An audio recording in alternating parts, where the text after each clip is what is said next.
15-minute workout. Very and cool. Everyone's zoomed in.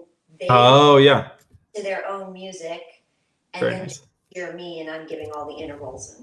Right. That's totally awesome. And I'm sure we'll talk a little bit about that, because I'm sure people have questions about that. But we just got the notification that we're live. So right. We are live. Welcome back to the Stryd for the Love of Running series. My name is Evan. I've been your host last week. I'll be your host this week as well. Today we have Jinger Gottschall. Jinger is a PhD from the University of Colorado. She has a postdoctorate from Emory University in neuromechanics, and she was associate professor at Penn State. Recently, she is a research advisor to Les Mills Fitness, a science advisor to the American Council on Exercise, and the founder of Fitology and Jinger & Co. Fitness. Jinger, I feel like I am out of breath just reading the introduction from all the accolades. Thanks so much for joining us. How are you doing this morning? I am doing fabulous. Awesome. All things considered, it's been a fun day, and I'm psyched for this. Awesome. Yeah, we are so psyched as well. Well, I should say good morning for us, and then it's good afternoon, I suppose, for you, because you are in New York right now. It is. I am in New York City. And then we have people, tuning in from around the world in a bunch of different time zones. So, Jinger, I gave the kind of intro about you. Can you tell us just a little bit more about yourself and what you'll be talking about today? Absolutely. This all started for me, oh gosh, I'm now dating myself, over 20 years ago, when, as a sophomore in college at CU Boulder, I got into triathlon. And it was great for me because, I'm going to be honest, I have a swimming background, and I ran because I played soccer, and I was one of those that didn't have really great technical skills in soccer, so I was a perfect halfback because I had excellent endurance. I could just be on the field and running. But when I got into triathlon, I was just getting injured all the time. Knee pain, lateral hip, a lot of the initial sagittal plane motion that triathletes get into was cycling and running all in one plane. Right. And a roommate of mine, who is not at all a fitness buff, said, you should try this class called Body Pump. I was like, that's a terrible name. It does not sound like the thing I'd like to do, and I prefer to be outdoors. Right. But I began this, and it was a high repetition, low weight strength training class, full body, 55 minutes. Basically take 5 minutes and you go through the entire body. Start large, gets into some isolation. And what it did was completely change how I trained, because I could do this full body strength training just twice a week, and I literally was never injured again. Wow. So this is 25 years later, I run 6 days a week, and I've never had to veer away from that due to injury. Wow, that is amazing, because that's usually one of the things you hear from, if there's any studies out there, it's like, oh yeah, 50% of runners get hurt every year, even more than that, or absolutely, every runner identifies with training for a goal race, and all of a sudden you get it taken away from you because you've overstepped in training or you haven't done the right stuff to prepare your body. So it's amazing to hear that. Yes. So I'm going to give you my secrets. I'm not even going to beat around the bush and tell you what my main things are, which are as follows. 1, take 1 full day off a week. And for runners, I know this is really difficult, but honestly, you need 2 sleep cycles and a full day to recover and to replenish both physically and mentally. We're talking from the nutrition standpoint all the way up to the neuron level. 2, never increase your running miles more than 10% in a week. So be very specific about what that training profile looks like and what your goal is and how far you're moving up in miles. And 3 is incorporate strength training twice a week that includes some specifics to the core. And by core, I actually mean from shoulder to hip. So things that we don't always think about in running. Right. Because that's usually like a term that people toss around, right? Is, oh, I'm going to do my core, but it's a whole big thing. So I'm sure you'll clue us in on the whole routine and just kind of, what you mean more by that. Yes. The first part of this, I just want us to all think about running as a more three-dimensional and not just a leg activity. Let's start from the top. If you go from your shoulders and just this upper part of the body, you want to have a strong posture, which is going to include those posterior muscles in the back, to keep your chest upright, and so you can be in a well-grounded center of mass. 2, you are literally in a isometric contraction for your biceps when you're flexing the elbow the entire time. So that means we need to be also thinking about not only the postural muscles of the back, but also the anterior muscles of the arm with respect to being economic during the run.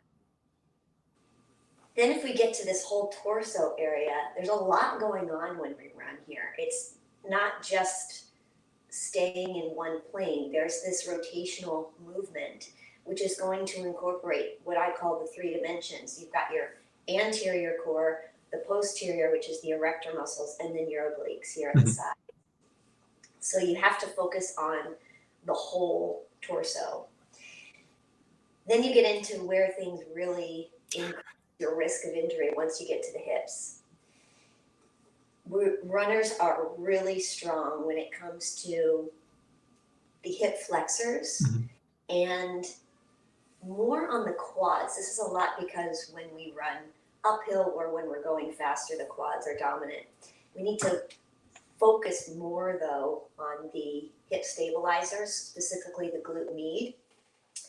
The glute med is the middle sized of the 3 glute muscles, and what it does is help with knee tracking. Therefore, when you land from that aerial phase, it's going to help keep the knee in a safe position and allow the fibers more distal to actually keep the patella in place and keep the knee safe. Then as we go down, of course, critical in terms of both calf muscles, the soleus and the lateral gastroc and medial gastroc, but the gastroc are actually your propulsion muscles, and as well as the anterior tib. If you've ever had shin splints, you know that feeling of how the anterior tib starts to give you some swelling on the front of the shin, and a lot of that is actually foot placement. All of this hip to ankle movement is going to be dictated by how strong your core is. So one thing I encourage you to do in the next run or 2 that you do is don't wear any headphones. Go out by yourself and listen to how quiet or loud your foot strike is. The quieter your landing, the more braced you are, and that will also decrease the force and take some pressure off of the joints at the ankle, the knee, and the hip. This will also come with building those muscles, so you have that impact absorption from the muscles, but it's going to originate more proximally at the core. So that just gives you a little summary preview of how full body strength training can actually really be important in running, because it's not just a leg activity, and it actually matters on what you're focusing on with respect to which muscle groups. With that said, it's not the heavy lifting that you see in typical CrossFit gyms or powerlifting and Olympic lifts. I'm talking here about high repetition and low weight. And what do I mean by high repetition? Talking like 100 squats. Doing 100 squats, either just body weight or with 10 pounds, 10 to 50 at your max. Lunges is my second body exercise that I'll go over specifically that can really help runners in terms of their leg mechanics. And the third and final is doing some ab and adductor activity, working on that glute med and getting the muscles on the outside here, including your tensor fasciae latae, which is right here at the hip. those three exercises are really the key for body weight exercises to help the mechanics. Also today I'm going to be showing you 3 of the most important core exercises that are called integrated core exercises, meaning they're giving activity to the entire 3 dimensions of the core, not just isolating one at a time. In terms of research, before I get to the actual activities, probably the majority of running injury research has to do with the hip muscles. So that's why I'm going to show you some of the key ones for the outside of the hip. And my research specifically in the most recent, so just in 2019 that I published, shows that these core exercises, 3-dimensional core exercises, can improve your running economy and speed, as well as increase or improve your running symmetry. So that's how much time each leg is on the ground, and also distributing the force on each landing between each leg evenly. So that's a lot at once, but basically I want to impress upon you the importance of 3 bodyweight exercises and 3 core exercises that can help reduce your risk of injury as well as improve performance, which is economy and speed.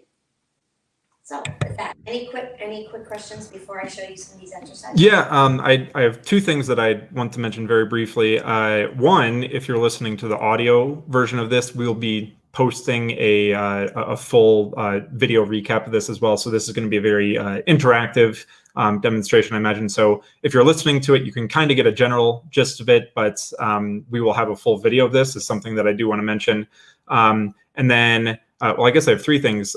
2, I know on your some of your social media, you post examples of some of these video exercises as well, if I believe correctly. So some of these might be on your social that you can maybe talk about it at the end to kind of plug where people might be able to find you.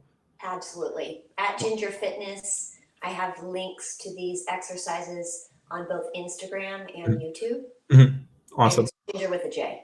Ginger with a J, and we'll send out full recaps of this. And then third, the one thing that I know just from being around runners for the past couple of years is you mentioned a couple different parts of the body, like obliques. People might be familiar with biceps. Obviously, everybody loves those curls. The one thing I think that trips a lot of people up is what is the gastroc? Because that's something that people that might be in physiology are very familiar with. But if a normal runner that might not have that background here's that, can you just tell them what part of the body that is and where it might be related to that they might be more familiar with? That's a fabulous question because it was one of the muscles that I focused on during my PhD. So here we have what is called the shank. The shank is the segment between your knee and the ankle. And the muscles in the back of the leg are what extend the ankle. These muscles in the back of the shank are also your propulsion muscles. They're going to provide that push off after you land. Now these that form that little shelf that you'll see, that muscle belly here is the gastroc. It has an outside part that's the gastroc lateralis, and the inner portion is the medialis. So the gastroc medius actually has 2 separate heads. Then if you go down here and you palpate this muscle that's still in the back, but that's much closer to the ankle, that's the soleus. The soleus is a lot flatter. It doesn't have as much of that muscle belly that you see in the gastroc. And the soleus is one of the highest percentage of slow twitch muscle fibers, which give you the endurance. The soleus can be on for hours and hours at a time. It's really responsible for more postural. So it doesn't give you as much of that push that the gastroc does. All 3 of these, if I include the gastroc lateral and medial as well as the soleus, are going to come into your Achilles tendon and then wrap around the bottom of the foot. So those 3 muscles all join together into the one distal tendon. Ankle extension, so that's probably one of the most critical muscle groups for runners. Awesome. Yeah, and I know probably a lot of people are more familiar with having a bout of Achilles tendonitis, or like saying, "Oh yeah, I know the Achilles," and I may have heard of the soleus before, but that gastroc I feel like is the thing that always trips people up. Just in terms Yes, of seeing it and being like, I have no clue. Is that on the top of my head or is it in my finger? Exactly, yeah. exactly. Cool. Well, yeah, no, totally good with all the demonstrations you have. I'm so excited to see this, and I know the people watching live are really, really excited for this as well. Cool. Let's start with these bodyweight exercises. And let me repeat, you can do these and they are effective even if you have no weight. If you would like to increase the intensity of these, or you're already doing some type of weight training, they can be done with very little minimal weight. Holding just even 10 pounds in each hand would be significant, or if you're doing something on the back, 50 pounds is really the max that you would ever really need to see any gains, because we're thinking high repetition, low weight. Let's first start with a squat. A couple different things I want to bring up. One is probably the most practical and safe for a runner is to do what's called a mid stance, which your feet are outside of hip distance and you want to point the toes out a bit. I'm talking about a 25-degree angle if you're thinking straight on, so about 25 degrees out. Important to have an open and upright chest and to lead the movement with your hips. That means it is as if you are sitting back into a chair, my chest stays upright, the hips lead the motion, and you only go down to about knee level. See how my knees are also tracking over the toes. Then you have to consciously activate the glutes as you come to a stand. Again, this can be done plate or weight here at your chest, or if you are in a weight room or you have your own equipment at the house with a bar on your back. Mid stance, 100 reps. Not kidding. You could break these up into maybe 4 sets of 25 with a couple of breaks, but we're talking endurance and low weight here. I have one quick interjection that I might ask. If somebody maybe hasn't, maybe somebody is used to doing like a strength routine where they do 5 times 5 reps, but it's very heavy weight. Would you suggest maybe a structure where they could build up to? So maybe they're not used to going above 10 reps. Would doing 10 by 10 be fine, just looking for overall volume? Or would you suggest maybe doing 5 by 20, 4 by 25? What's maybe something if somebody's used to lower reps, higher weight, what's an easier way to start to transition maybe over a couple weeks? You could absolutely modify that program. Again, kind of thinking about 10% ish. So taking off 10% of the weight and adding 10% of the reps at a time. Doesn't sound like a lot, and it's a slow progression, but honestly, it also depends on just how you feel. You could see if you are getting the same range, if you can stay at a very consistent pace and not compromise your range, see how many reps you could get with maybe half the weight. Right.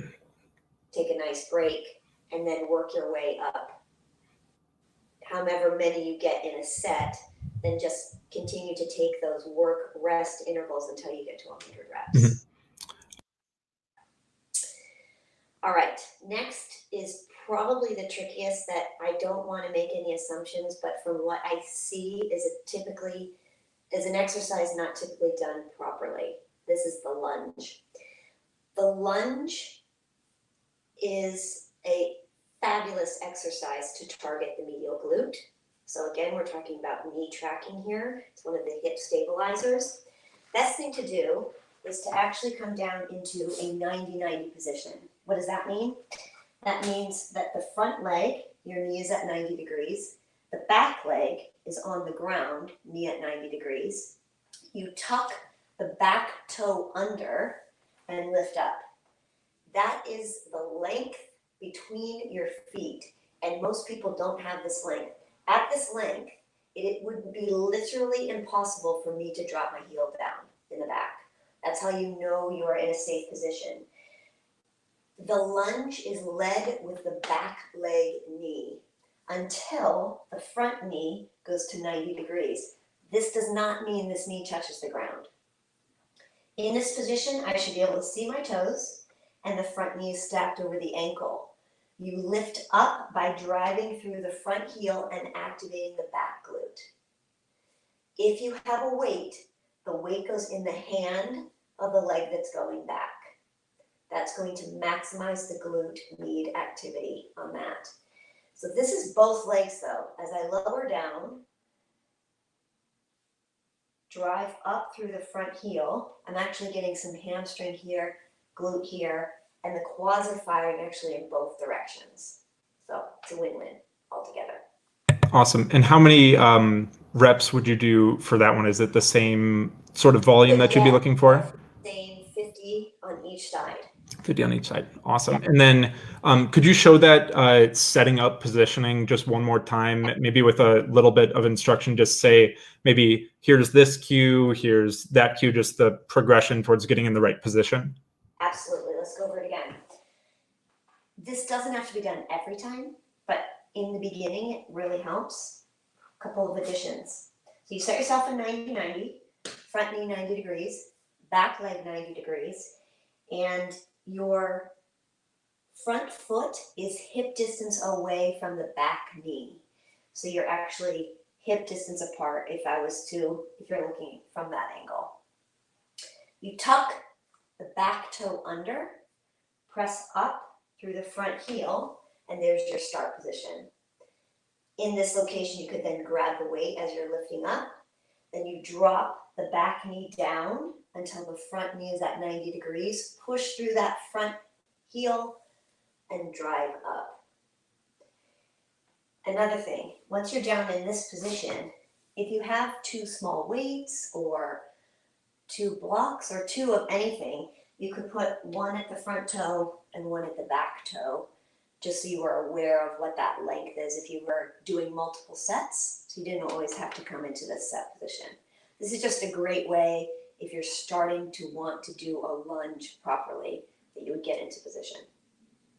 And then you mentioned, when you press up through, as you're in that position now, like your left heel, you're pressing up through that. And you mentioned, your quad is firing on the way up, and like your glute on the right-hand side might be firing as well. Is there any sort of cues that people should pay attention to? Should it feel like a very quick movement? Should you take it like slow at first and feel the muscles sort of activating in turn, or what would be the recommendations there?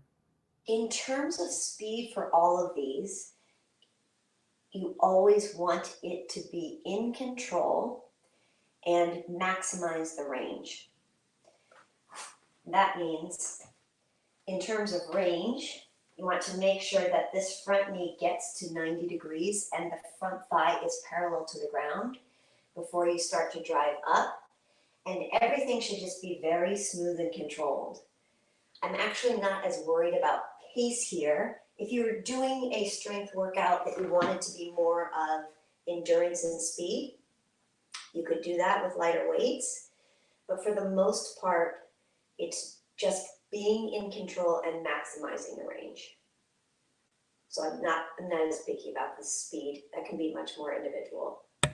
Awesome. Yeah, no, that's great. And then number 3. The third. All right, I'm going to bring a prop into this.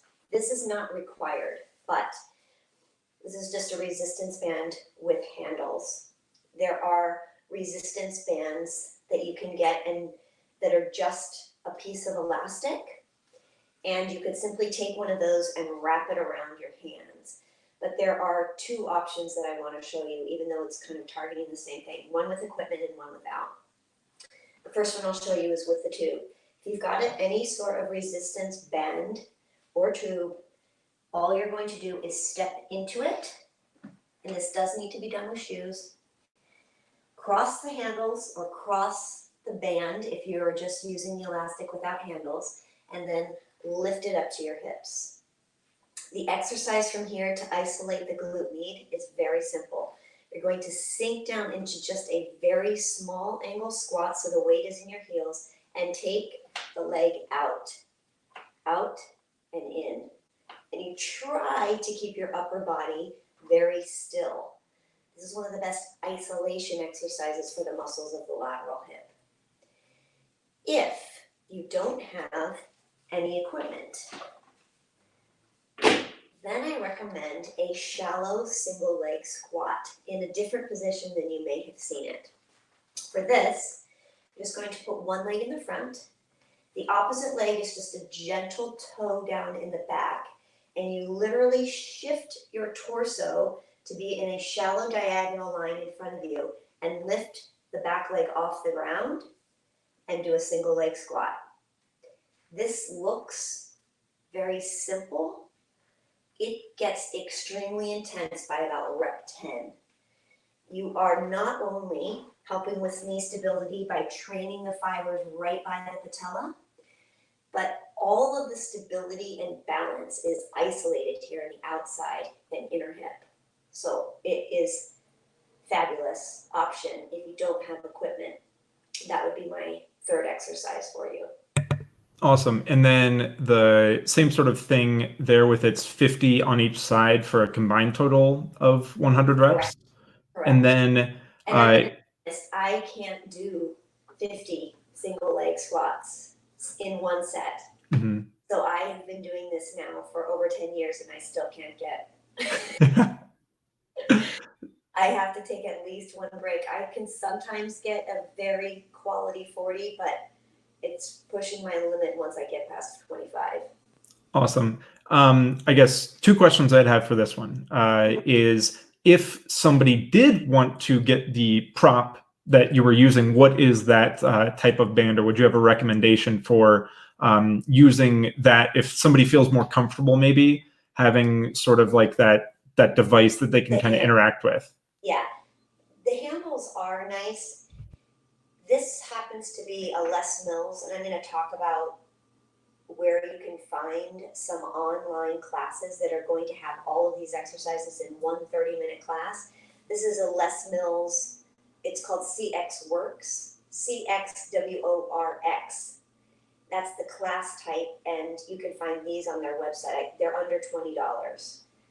You could also just look up resistance band with handles on Google. The only thing I want to warn you about is some of these resistance bands have a fabric around the elastic. You don't want that. So you just want the actual elastic. You can also buy for literally $2 a piece. It's just a strip of elastic, and it's very thin, and there's multiple different densities and stiffnesses, and you can start kind of on the lighter one and then build up. Awesome. And then the number two thing, if somebody is doing the approach without the prop and they're looking for some sort of positioning cues for that single leg squat, you mentioned the toe like very gently touching the ground, like for the back foot. Does it help to do things in front of a mirror to get the positioning down for this exercise as well? It does. And my suggestion is actually to use your phone and video yourself. That's the best way for beginning exercisers to actually see what they're doing. I think the mirror is helpful. In my apartment here in New York, I don't even have a mirror. So I oftentimes, when I'm trying exercises, trialing them for clients, I'll just video myself and get different views of it. But because everybody has a different style of learning, some people need to see themselves doing it, they need to feel it, other people can just watch others, other people need to hear the cues. So that's why I think some of these online videos are really helpful. And then tape yourself and you can do a little compare and contrast. Awesome. That's great. We have one viewer question right now before we move on to the next segment. This is from Sarah, and Sarah says, can Jinger explain a bit more why the quads take over as the dominant muscles when running at higher speeds? Why would quads take over versus glutes and hamstrings firing with more effort? And this is from Sarah. Yes. As you increase speed, probably the predominant group that's going to still be the main propulsion muscle is still the gastroc. But the quads can actually take over in some of that force production as you are pushing off the ground. Once you push off and you got that push off, then you get the activation from your knee flexors or the hamstrings. But it's actually the generation during that second portion of the stance phase where you get the high activity mostly from the ankle extensors, the gastrocnemius, but the quads will actually increase their firing as the force level goes up. Interestingly, it's not as great of an increase in the hamstrings during that higher. You also see this larger percentage increase in quad activation, and I'm actually going to tell you it's very specific to vastus lateralis going uphill and upstairs. As you increase the speed and you increase the angle of incline, it's the vastus lateralis that has the largest increase in activity, in addition to the gastroc. Awesome. Yeah, that's super helpful. I will say if anybody else has other questions, please feel free to drop them in the chat, and then producer Gus will send them forward to us. And then if anybody has questions afterwards, maybe specifically for you, where is the best place to reach you or interact if they have any sort of specific questions? Jinger email at gmail.com. And that's Jinger with a J. Yes, Jinger with a J. email at gmail.com. I live for questions. It's like my favorite thing is when people have an issue to be able to provide a little tip is the best. Yeah, awesome. So what part did you have planned next? Because we have sort of like 7 follow-up questions that we have for you, but what do you have planned next after these exercises? The floor is still totally yours. 3 integrated core exercises and Yep. then questions. Is that cool? Awesome. Fantastic. Okay. All right. First, just a little bit of vocabulary. Integrated versus isolated. Isolated exercises are going to target one primary muscle group. For instance, a crunch. Very simply, can you still see me? Okay, fingertips at temples, just rolling the shoulder blades off the ground, chin is tucked, looking right between your legs. That's an isolation core exercise. Really important to do, but if you are pressed on time and you only want 3, or you only have time for 3, integrated. Integrated is actually going to have activity on all 3 dimensions, and here are the 3 exercises. The first one is a forearm plank. I call it a hover. Set yourself up, first on the knees, hip distance apart, shoulders stacked directly over your elbows, press the forearms down into the ground, and when you're ready, tuck the toes under and lift up. The spine is long, gaze is slightly in front of you, and you activate literally everything by pressing your forearms down, squeezing your kneecaps up to your hips, and holding this. How long should you hold? 30 seconds would be a fabulous goal to start. If you can work yourself up to 2 minutes, that's awesome. But the key is not letting your hips sag and not letting them come up above it too much, like a down dog in yoga.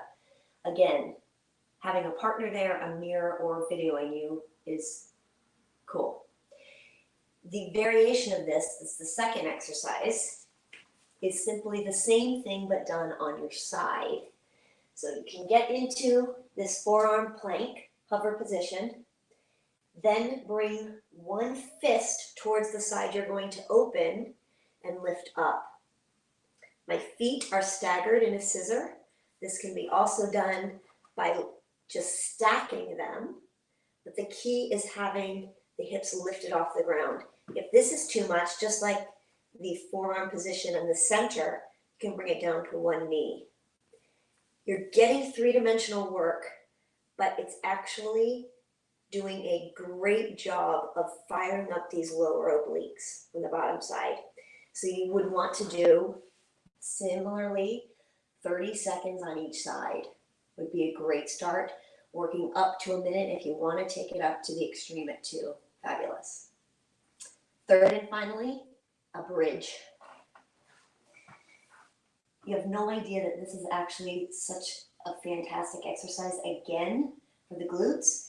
It also helps low back pain, front knee pain. You're going to pull your heels as close as you can to your hips, lie down, drive through the heels, activate the glutes and lift up.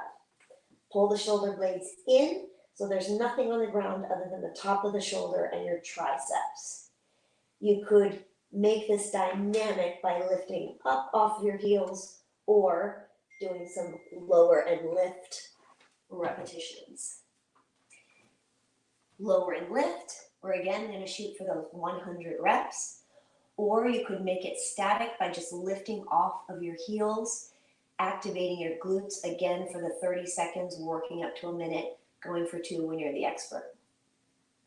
Awesome. That's fantastic. I can tell that you're an expert because you are carrying on completely casual conversation while you're doing these. So I can absolutely tell that you have tons and tons of practice with this stuff. Lots of practice in what I call a hover, a forearm plank.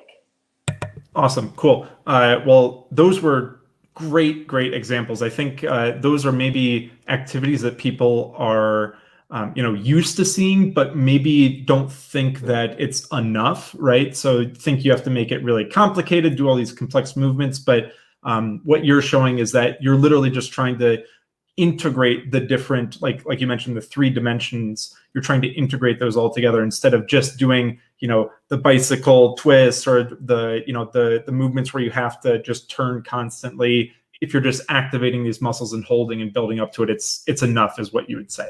Absolutely. Those exercises like the bicycle twist is another example of more of an isolated. You're really focusing on anterior and with each twist getting to the obliques. Those I'm not saying are bad. I just want to give you 3 critical integrated moves that if you are pressed on time and you just get back from a run and you've got like 15 minutes, then you could easily incorporate these 3 exercises in and do some really important and prevention work in terms of injury. Awesome. And then just to kind of tie all these things together, you mentioned at the top that all you need to do is add these at least to start 2 days a week. Yes. Awesome. And if you did these body weight exercises as well as the core exercises 2 days a week, that's really all you need in terms of maintenance and prevention. I think working up to longer periods of time, for instance, doing a full body weight workout twice a week and then the core exercises as supplemental 2 to 3 times, that would just be a very short workout, like 10 to 15 minutes, is fantastic. But not everybody has got the time for that. And then I imagine at least one person might have this question out there. They see these 2 times 3 exercises. Is this something that I would do all bundled together, at least to start? Like I would do the squat and those type of movements first and then do the core, or should I do the core and then the other exercises first? Just because I imagine people have this question before they might start. Yes. Excellent question. And this gets to probably one of the biggest debates in fitness, which is order of exercise. When you're doing strength training, do you do core first or second? When you're doing both cardio and strength in one day, which comes first? For runners, I feel very strongly about this order. Do your run first. Then if you have another half hour at the end of that or later in the day, do the body weight exercises first and then the core. Same order if you're doing them all in one session. Go for your run first, come back, do the 3 body weight exercises, then the 3 integrated core.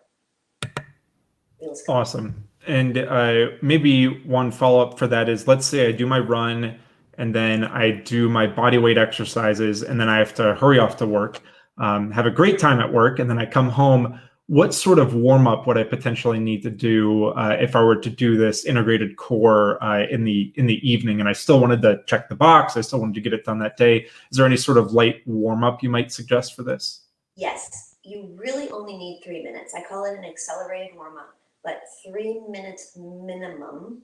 That could be if you've got a treadmill in your house, just doing a very easy jog or incline walk.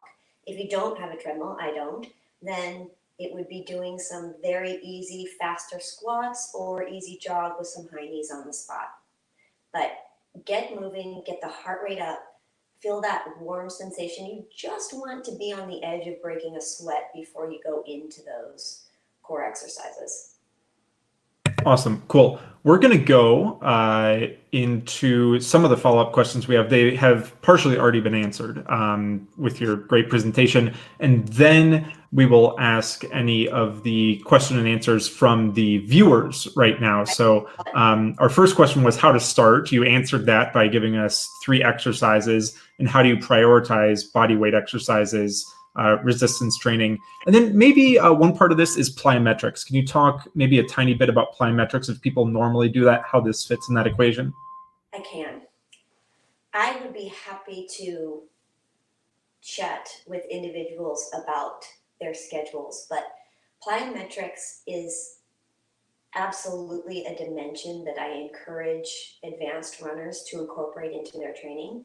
But folks, it's a maximum of 2 days a week, and you've got to have at least 48 hours separate those 2 plyometric routines.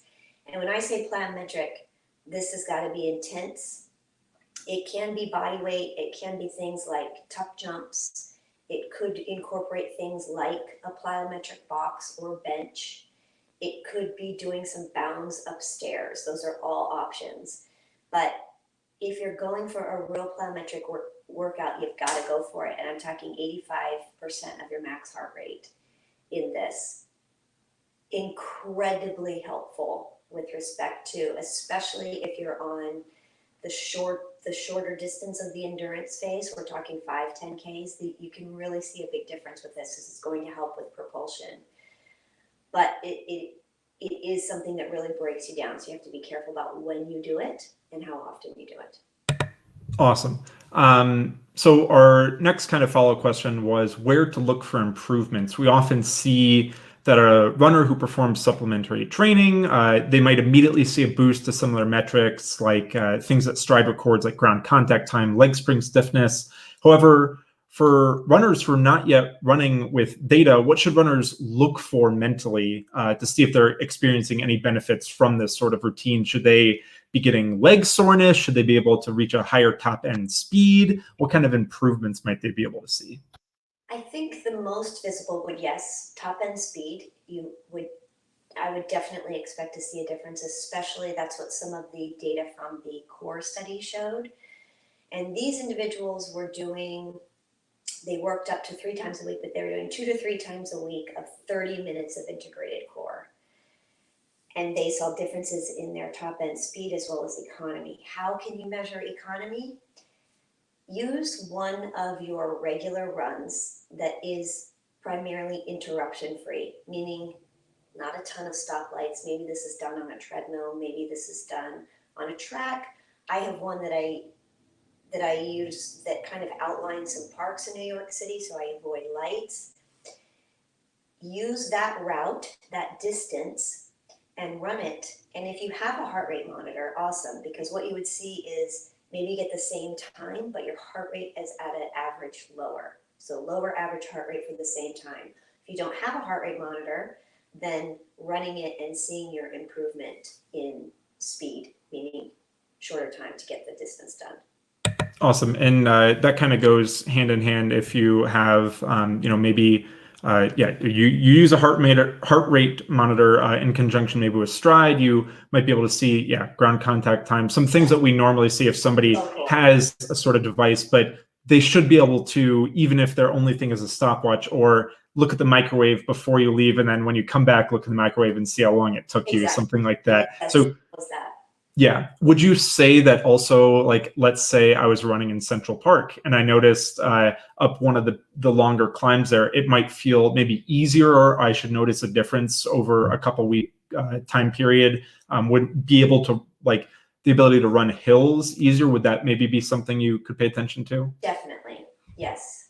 And if you're wearing a watch or you've got your phone and you know when a hill is coming up, you could do another quick experiment with that in terms of the time that it takes you to get up it. And I'm glad you brought that point up, because a lot of people don't think that New York City has hills. Let me tell you. You have not run around Central Park, You have then? not run around Central Park. Yes. Some nasty grades, actually. And yes. Quite long. Exactly. Whenever we're there for the marathon, and then they're showing people on the big screens, like the last 5 miles basically through Central Park for the finish line, people just don't realize how tough that is. The camera makes it look pretty easy. Yeah, and so do those runners. Let me add. Yes, totally. This is part B to this question, but it's actually could stand alone on its own, and it's something that endurance athletes usually throw out as a reason why they shouldn't add in strength training. Some runners are worried that too much weight training may increase their upper body strength and size, which will hurt their run performance once racing resumes. Is this a valid concern? How much upper body training is too often, and is this something an endurance athlete would even need to worry about?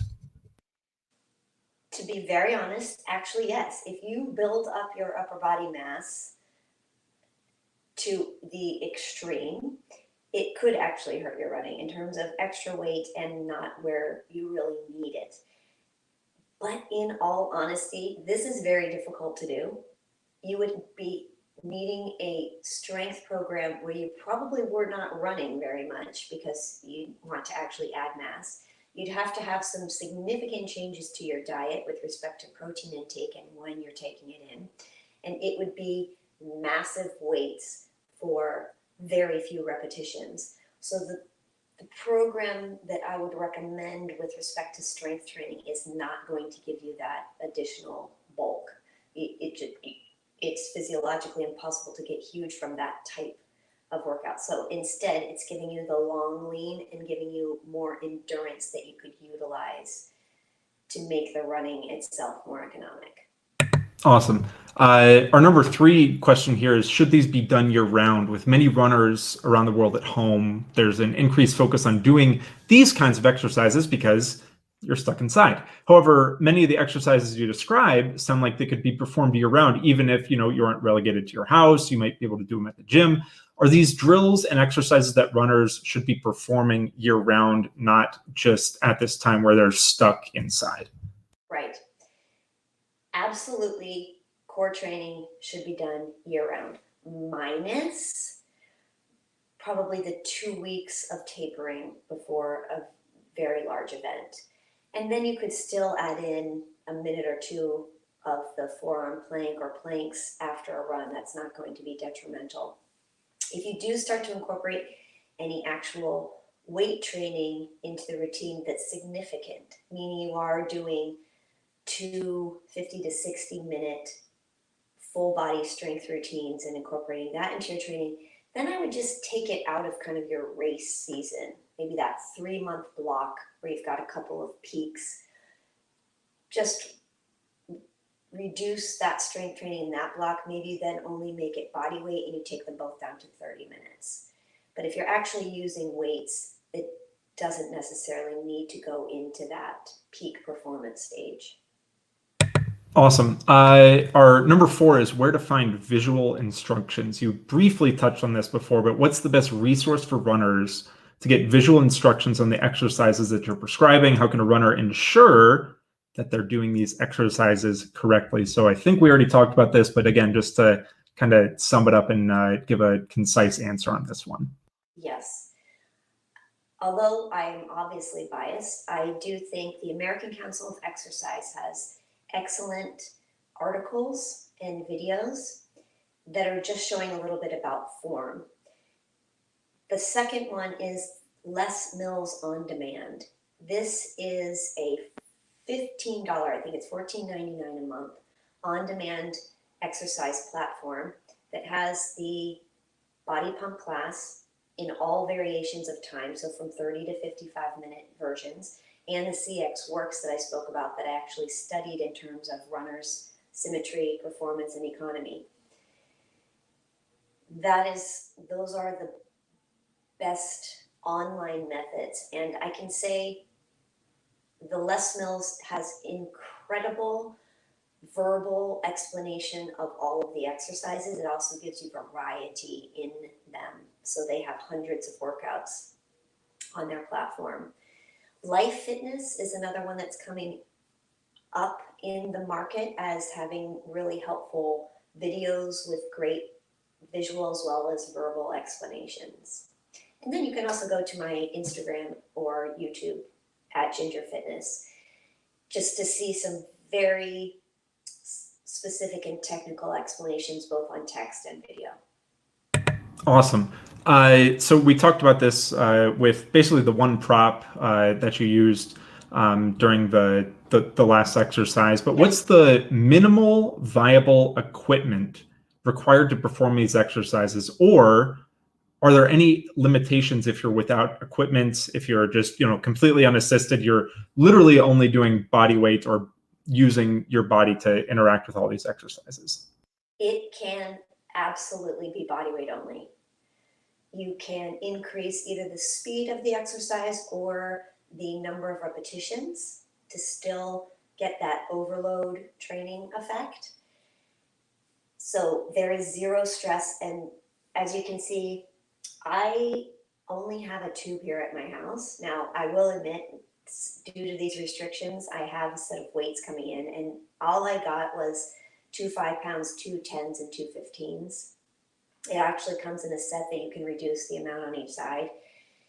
So we're not talking a lot of equipment here to make this effective, and it can be zero. But at the most, again, it would be really 50 pounds would be all, even a larger individual would need in order to kind of maximize their benefit with this. Because again, it's more about the repetitions than it is the mass.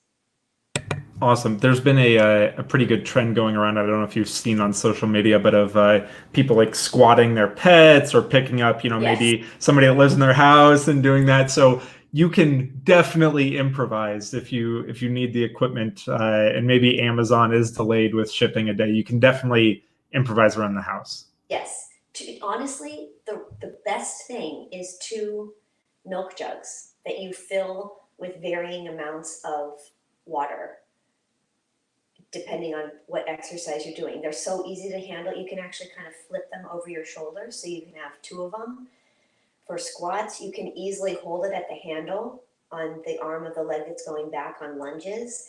You can hold them at your chest. I mean, honestly, 2-gallon jugs would be a perfect non-method. Awesome. And you can stay hydrated during your workout too. So it's perfect. So you take a little bit of weight out by drinking some. Awesome.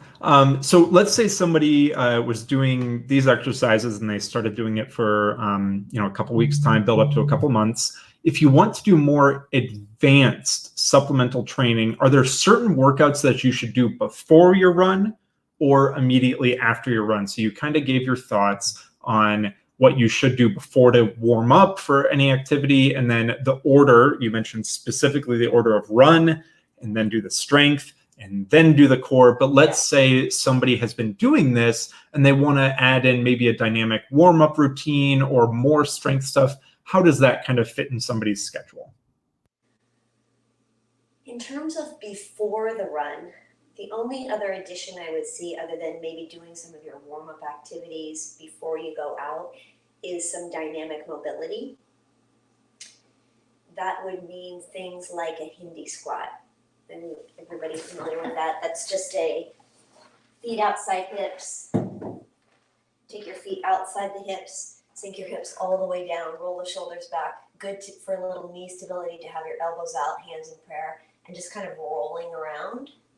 This type of mobility exercise is very good. Some dynamic bridges is actually another thing that has been popular lately with runners, is after you do some of that light jogging on the spot, getting the heart rate up a bit, then doing that bridge that I showed you earlier, just to wake up the glutes a little bit before you head out on the run. So any mobility, stability kind of get warmed up is good. But again, especially for the group that I think I'm talking to now, you really want to focus your energy and effort on the run itself. Therefore, it should always be in that top half of the workout. That's just because you're going to have good storage in terms of glucose and simple sugars before you get out there. You don't want to run that out before you hit the road. Awesome. And then our seventh question here before we go into the viewers' questions is, what is your motivation? What are ways that you find the motivation to do these exercises at home? Do you have a music playlist, and kind of what do you focus on to keep track and ensure that you finish all of these exercises? Because it takes that little bit of focus, but what motivates you personally? It is always going back to the why for me. And the why for me is it enables me to maintain my running routine, which is so much a part of my sanity. Running in the morning is like meditation. It's something only once or twice a week am I really focused on specific terrain or a speed. For the most part, for me, it's just getting outside, fresh air. It's that how I start my day and kind of focus myself. If I couldn't do that, I know I would be less productive at work. I know I would be not as fun a person to be around. So if there's ever a moment where I'm thinking, I don't want to do 20 minutes because it's still so hard, knowing that it helps me do what I love is really that reminder of the why. Awesome. Yeah, that's great. Everybody has their own reason why, but the only one that's important is the one that's important for yourself. For you. But Yes. Awesome. Cool. Well, we have a couple listener viewer questions here. Will any of these exercises address plantar fasciitis? That's another big one, like another big term that gets thrown around in the running community. But will any of these exercises address plantar fasciitis? Oh, I'm so glad you brought this up. The primary instigator of plantar fasciitis is increases in training duration or intensity that are more than that 10% rule.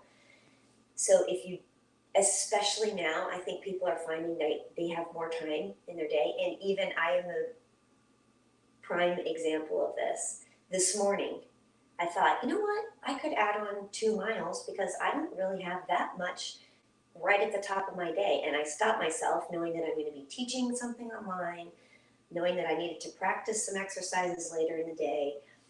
So you just have to be mindful of that, the distance, duration, and intensity of your runs.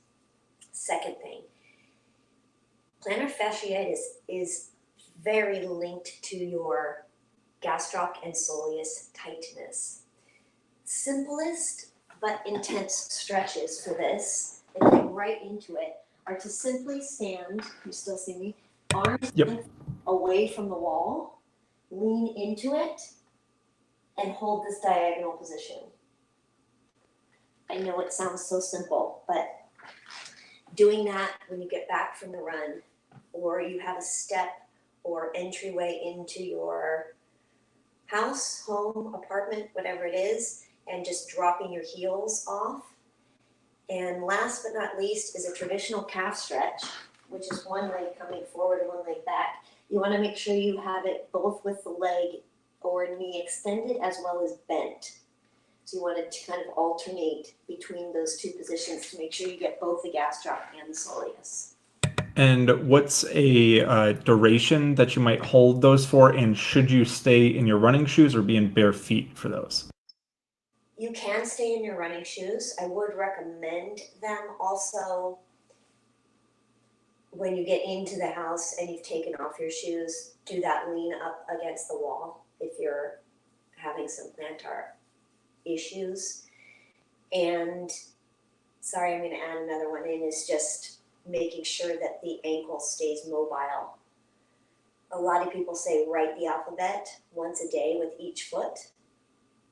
I can never get through past letter J, really. I get bored. So, but before I actually get out of bed, I also do some of those ankle mobility just to get the calf woken up a little bit. Because as you know, when you get up from, and the first thing in plantar fasciitis is that first step, excruciating. We all know that feeling. Yeah, just that first step out of bed in the morning. Yes, we've all been there. Cool. All right. Next question we have here. Progressing the standing exercises by adding weight. Are there progressions for the planks and the bridges? So just how would somebody progress? You mentioned basically if you start out with, kind of that hover position for the integrated core and stuff, you could start at 30 seconds. That's great. And building up to 2 minutes. Would you add weight, or is it just generally progressing from like doing these exercises and slowly building up to a set amount? What would you do for that? Great. Let's start. Did the person ask about the body weight or the core? It says understand can progress the standing exercises by adding weight. So I think yes, adding weight to that is understood. But then for the progressions for the planks and the bridges, just add time, or what's the progression there? Oh, I've got some examples for you. If you can get to 2 minutes, solid. Your hips aren't sagging, your hips aren't piking. Then start to add some dynamic instability. This can be as simple as you're in your forearm plank position, you reach one arm out and back, and you start to work on that in terms of 10 repetitions each side. Then you can take it to the legs, tap the leg out, alternating sides. Then you can get really crazy and do opposing limbs. So you do an arm reach and a leg tap. And the wider and further away you get from the body would increase that. If you're talking the side, you're on your side, you could do lifts and lowers with the hips. Really crazy would be to do a lift of the top leg and a pull into the side. So you're doing little knee crunches in and out. Again, I am max 20 of those while keeping my hips lifted. You can start by lowering onto the knee also. And on the bridge, it would be similar. You pull one knee up, lift the leg up to the ceiling, back into the chest and lower. So you can add dynamic components to these static integrated exercises to increase the activity and challenge. Once you're solid at 2 minutes, then kind of go crazy with it. Awesome. That's great advice. So another question here. How low does she recommend going for the squats? She said knee level, but it could have been the angle of the camera too, but didn't go down that low in the demonstrations. But when you're talking about the body weight squats, you don't have to go, like fully all the way down to the ground. You can go about knee level is about the recommendation.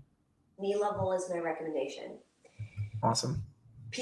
There are many people that can do below knee level safely, but especially for runners where knee health is critical, it just increases the risk and the wear in terms of the cartilage there to go any lower than that. So shoot for the knee height. And it's a good example for me too. I'll do some of those videos from a side angle to actually make sure that I'm getting that height.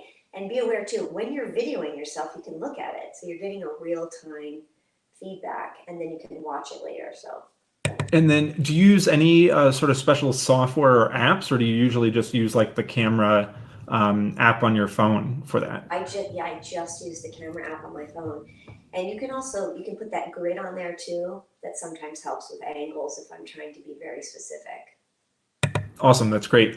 So last question we have here. Should one take any breaks after a run workout before starting the exercises that you do?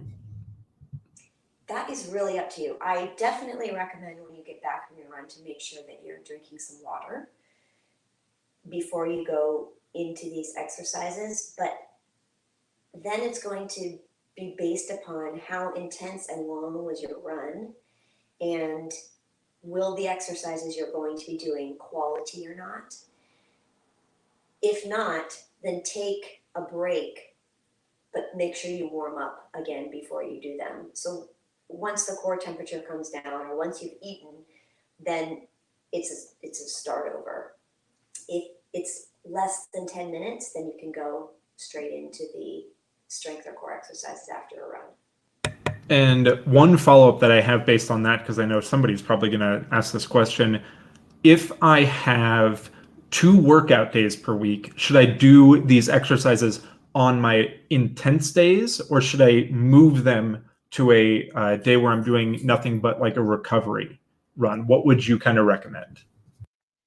I would recommend on the recovery days, just because I think it's going to be more quality when you're not so spent after a more intense workout.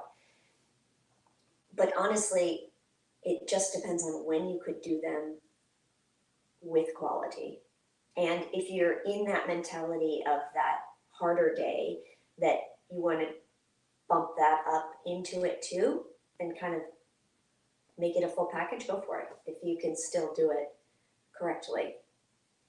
Awesome. That is all the questions we have. I want to thank you so much again, Dr. Jinger Gottschall, for coming on for the Love of Running webinar series. Can you plug one more time where people can find out more about you, find out more what you do? Just tell people where they can find you. Yes. On Instagram, it's at Jinger Fitness. I also have a website at the same, www.gingerfitness.com. But Instagram is great in terms of the videos and postings. Those will start regularly again in April, but you can look at the backlog from last year, and the same tag for YouTube. I'm not great at answering YouTube Instagram or Facebook messages. I'm not on them a ton, so email, gingeremail@gmail.com. Awesome. And it's Jinger with a J, as people will see for the titles here.